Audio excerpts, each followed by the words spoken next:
friends, how are you? It's me, LB. Welcome to the Reshuffle, or welcome back to the Reshuffle if you are a frequent flyer. I'm so happy to see you.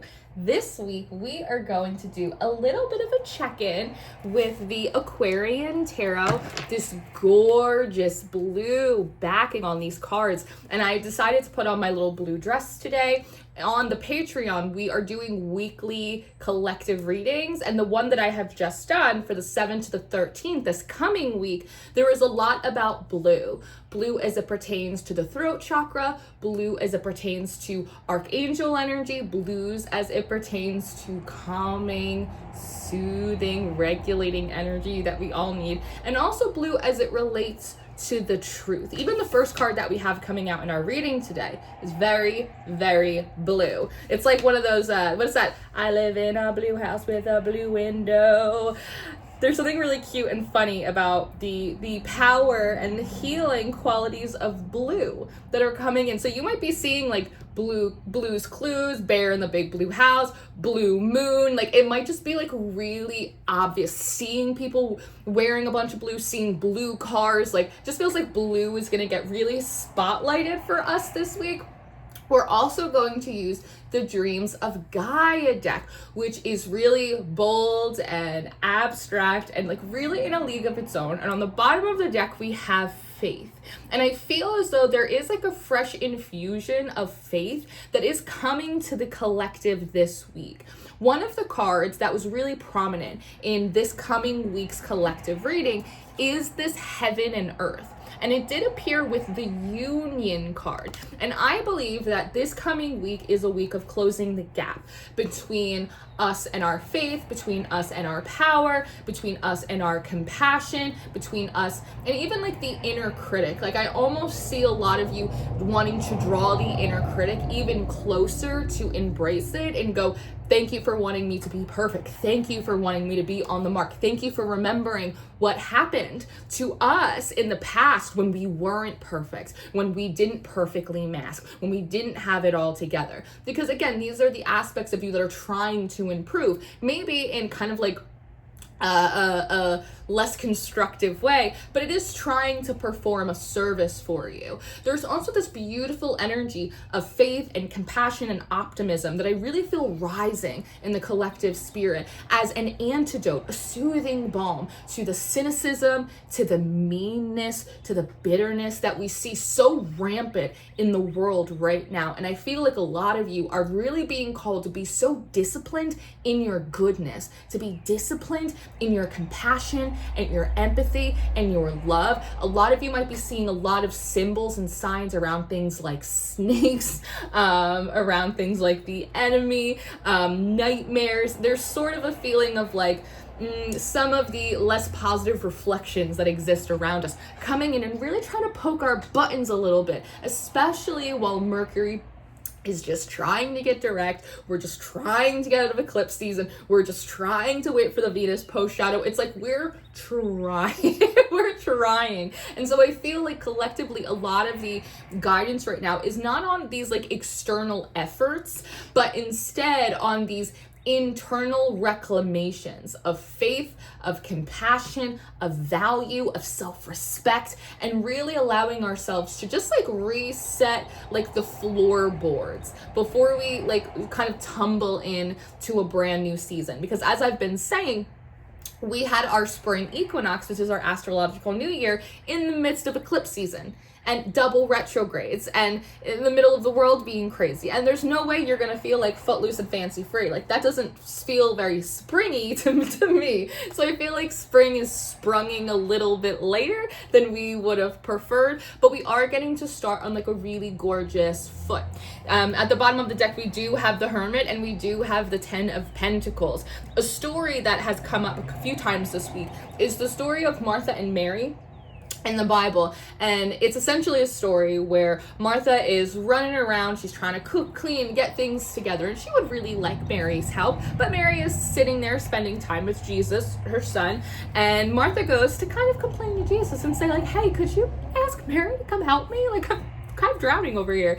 And Jesus goes, no, I don't think think so, because Mary has chosen the good portion, right? She is sat with me. She's listening to wisdom. We're spending quality time together. We're calm. We're peaceful, right? Now, of course, the question is like, well, how does everything get done? You know, who knows? I don't know. But the moral of that story is sometimes we find ourselves in quite a frenzy when really the most productive thing we can be doing is restoring and refreshing our spirit. And so I really feel like that is what we are being asked to do this week. There may be a few things on your to-do list that you're actually guided to take off temporarily to allow yourself to do this deeper, more meaningful internal work. Delicious. Now, the first card, really the first two cards that are coming out are the Scribe and what is this? The Five of Air and the Five of Air. Something I like to tell people about the Dreams of Gaia deck, though gorgeous, it is a little weird. I almost feel like the adding suits to the cards, it feels a little bit for naught because the visualizations, like they really take center stage. But the first card that I noticed was this Five of Air and the demasking. There's something interesting about Damascus, Syria. Is there going to be news about Syria coming out this week? Blindfolds the old versions of the Justice cards, the Eight of Swords, the Two of Swords, this card. A lot about not blindfolding as blindness, but as blocking out the external stimuli that becomes a distraction to your inner knowing. And with this Scribe here, it has, again, like this really cosmic, celestial, blue energy of like prophecy. There's a knowing, there's like a script here. It's really interesting. And it actually kind of reminds me of those fruit, I know I'm gonna date myself, those fruit by the foot, like those fruit roll-ups. And they used to have like temporary tattoos that they would put on the paper backing, that so you used to be able to eat your fruit roll up and then take the temporary tattoo and put it on. It's like there's something, an aspect of your destiny, of your journey, of your truth, maybe for some of you, like your, I don't know, your origin story, your spiritual origin story of sorts. Because that wants to come through, because as the Scribe, he feels like the Akashic Records. He feels like the archivist. He feels like the one who knows where you come from and the one who knows where you're going. And if you notice at the very bottom of his scroll tongue, there's this little bee. And something that had happened in your pre-shuffle was this little tiny info poem card had fallen out of I don't even know where. And it had come when I got this little tiny bumblebee. I know Lauren B has a glass bumblebee in her house. That's so unusual. But it came with like a couple of these little cards. And one fell out strangely when I was doing your pre-shuffle. And I want to read it to you. The sweet little humble bee. Just like the busy little humble bee working hard each day, remember to also enjoy life's sweetness as you go along your way. With thoughtful and gracious hearts, celebrate the fruitful bounties of the year. Be kind, be sweet, be blessed, and always keep close the ones you hold dear. There's a comment here about the distance, about the space between you and the divine, between you and yourself. There's too much going on externally. Again, there's too much doing, there's too much Martha-ing, and there's not enough marrying. And so I feel as though there's a comment and a request for you to demask yourself so that way you can more closely close the bridge between heaven and earth. Heaven represents the spirit. Earth represents the body. There is a reintegration of spiritual knowledge, perhaps an activation, and definitely like a clearing that wants to happen. I almost feel as though your physical body will purge in a variety of ways. The more kind of celestial spiritual energy you start to take in, it's almost like pushing like the flesh out, or pushing that which is not you out that has been stuck in, like clearing out pores and allowing more of the divine to like filter in, especially for those of you that are healers, you are readers, you are channelers, you have platforms. Like for those of you that are really doing this work, there's something about re-strengthening and bringing integrity back to the intuitive channel. So there is a sense of needing to demask from maybe your professional identity, who you are out into the world, and who you are spiritually kind of behind the scenes. Because if you are relatively deep in this work, you know that there are a lot of aspects of you, and some of them exist very kind of deep in the archives of the psyche. And that's probably the parts of you that you pull and call forth to do certain channelings, to do certain trance work, to do certain rituals, right? And so it feels as though you're being asked to drop the mask. It almost reminds me of sometimes when people go to pray or they approach an altar or they ask God for something, they'll try and button themselves up or do a ritual or just perform. You can't perform in a way like for the gods, or at the very least in this instance, you're not being asked to. You're being asked to stop performing, to come kind of vulnerably as the humble bee, so to speak, to receive the prophecy. And you can only receive it as the spirit, not the flesh, is kind of what I want to say. But in that, what you're receiving, and something interesting as well, are there are these two ibis birds, and while this is the scraps, that's 10, 11, 12, so that would technically make it the Knight of Swords, technically, not the King. But with these ibis birds, something in our collective reading for the week ahead, for this coming week, the 7th to the 13th on Patreon, we were talking about the Star card, which might be appearing for you a lot in addition to Temperance, and how the Star card, traditionally, it has ibis in the background, and how that is oftentimes associated with Isis, with Aphrodite, with Venus energy. And now that Venus has gone direct, and Venus ruling things like beauty, passion, value, material comforts, all of these things, I feel as though there's like a process of asking us to take things off of a pedestal, recognize things that we're idling, ways in which we're trying to mask ourselves to receive a result when it's really not authentic and almost like respectful in alignment with like the integrity and the authenticity of the spirit. There's a lot of, it's not what we're doing, it's how we're doing it, and the energy that we're doing it out of that's really making the difference. So a lot of you might be called kind of back home, back to basics, get to the root of things. And again, to demask and humbly approach the spirit in order to receive some kind of upgrade, some kind of gnosis, and again, like a piece of the puzzle that you need, because desire comes up next. And so you receive like quite a lot. I feel as though something in this desire card, it is obviously speaking to a long-held desire that perhaps you've had since childhood, because this character does look like an adolescent to me, almost as if there has always been something you knew you were meant to say or mold or create, and it's taken a lot of incarnations throughout time, kind of waiting to see where it's hitting in just the right spot. Where is the bullseye? Where is the mark for this? And there's something, I feel as though it has to do with the key, especially with the ram here. It's giving Aries season. So I feel like there's something specifically in this season, a key that is unlocked to attaining your desires. And again, it might have to do with this recalibration, but for some of you, it's an actual key, or it's an actual like energetic state that you're intended to manifest out of, because knowledge comes next. And there was a similar card of kind of research and discovery that had come up in our week ahead reading on Patreon as well. So again, there is a lot of discovery. There is a lot of like spiritual gnosis, but also like conscious understanding of, oh, this is how the sausage gets made. This is the secret sauce. I almost want to say like the ABCs. Oh, I need to be in this energy, and I need to be in like this attitude, and I need to do it this way, and that's how I unlock the thing. There's something here about actually the process that you connect with the divine, the process where you access so much of your impactful power, the process of manifestation.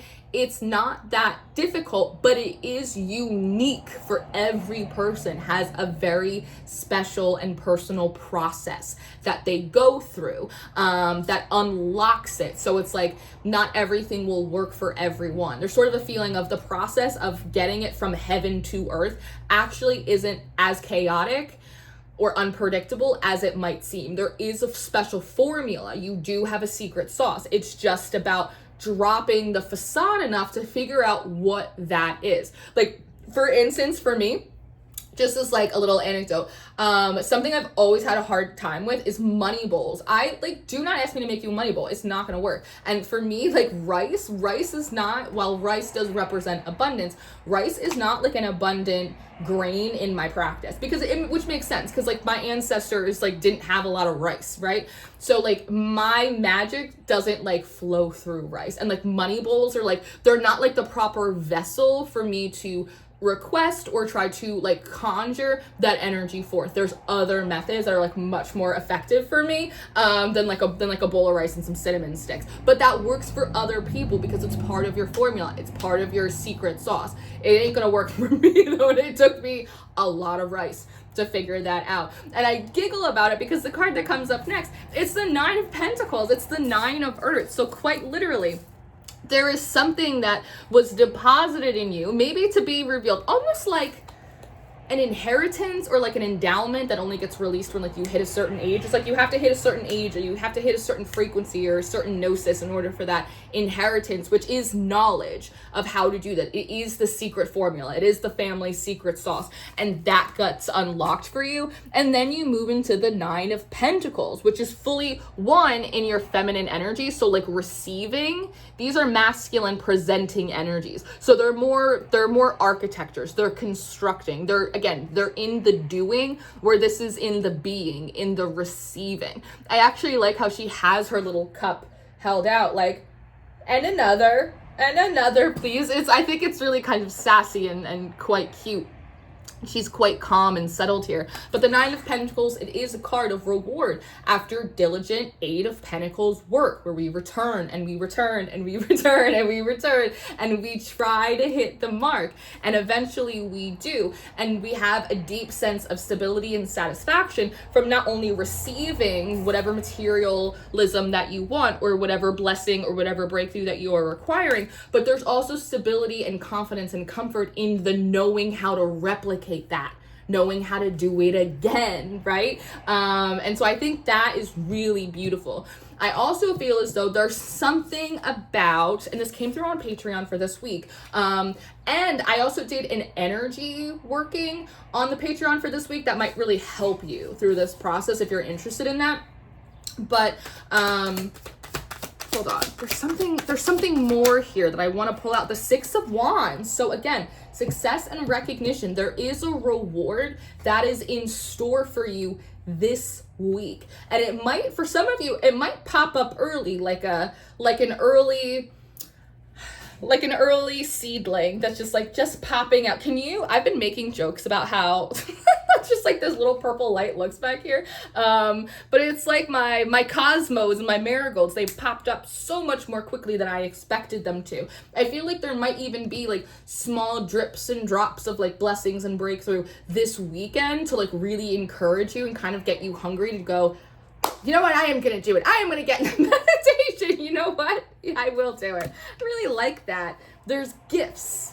Also follow, kind of like Ron Weasley, follow the butterflies. I'm looking at her golden butterfly, and there's something significant about it. I also feel like, ooh, there's my nose, that's a lot of you, if you aren't already, may be guided to a particular piece of jewelry or an accessory, a pin, maybe a hat. It is sort of like Frankenstein's glasses when he puts it on and it makes him invisible, but you seem to put something on, whether it's a necklace, I keep going like this, so maybe it's a ring or a watch or a it's something that you put on you that acts as like a magnet to draw more positive energy toward you. It's almost like, see how the bowl is right in front of it? It's like, here's my amulet, here's my thing, and everything's drawn into it. So I don't know, for some of you, maybe it's even like some kind of crystal grid. It's like something that allows you to reclaim a lot of energy towards you. It's almost feels like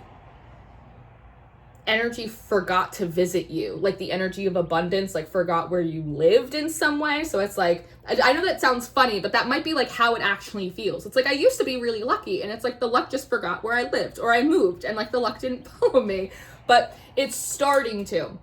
and you're starting to build up again the formulas, the spiritual intimacy, and even like the tools, the amulets that you require in order for like luck to become your best friend again. I kind of want to say that, like, prepare for luck to become your best friend again. The transfer of power is happening. Very good. So this is what I have. I really hope this was helpful. I hope this was entertaining and uplifting, and this generally helped connect some dots that you needed to be connected. If you would like some personal one-on-one attention, my books are open for personal readings. Of course, come and join us on the Patreon. We are doing daily spreads, daily tarot prompts. We're doing energy workings. We have our monthly readings. All your April monthly readings are there for you to rent individually, but you could also do the membership. And then, of course, like our collective readings. We have a lot going on Patreon. Check out my Substack for like some other writings and little projects and tidbits that I'm doing. And if you need me in the meantime, you know where to find me, bees. I love you so much, and I will see you next time. Goodbye.